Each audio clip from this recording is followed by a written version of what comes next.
ఇప్పుడు వీళ్ళు మేము చేసుకుంటామండి, మేము తాంత్రికము అని చెప్పేసి ఇదివరకు ఏం చేసేవి, వీళ్ళు యానిమల్స్ని కట్ చేసేసి ఆ బ్లడ్ని అమ్మవారి పైన వేస్తూ యూట్యూబ్లో పెట్టేవారు. Then why they are not doing today?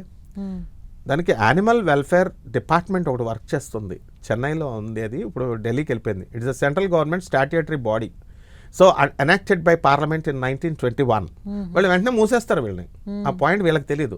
అలాగే బెజవాడ దేవస్థానంలో కూడా ఒకప్పుడు ఈ యొక్క దేవస్థానం బోర్డ్స్ రాకముందు వాళ్ళు ఏం చేశారంటే క్రింద కోసేవారు మేకల్ని కోళ్ళని. ఇప్పుడు నిషేధించారు కదా ధర్మమండలి, అన్ని టెంపుల్స్ నిషేధించినాయి.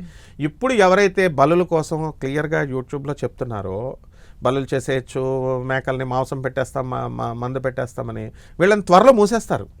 ఎందుకంటే government is not concentrating on them. ఈ పాయింట్ వాళ్ళకి తెలీదు. ఏంటంటే ఎట్టి పరిస్థితుల్లో యానిమల్ వెల్ఫేర్ బోర్డ్ అనేటటువంటిది ఉంది, కేసులు ఫైల్ చేస్తుంది. సో బెటర్ నాట్, వాళ్ళు మంచిగా ఉండాలని మనం చెప్తున్నాము. ఎందుకంటే ప్రజల్ని తప్పు పట్టించకూడదు. ప్రజలకేంటి, చిన్నమస్తాదేవికి ఇవేమీ అవసరం లేదు. చిన్నమస్తాదేవికి మామూలు మహాలక్ష్మి తల్లికి లలితాష్టోత్తరం ఎలా చదువుతాం, షోడశోపచారాలతో చేయాలమ్మా.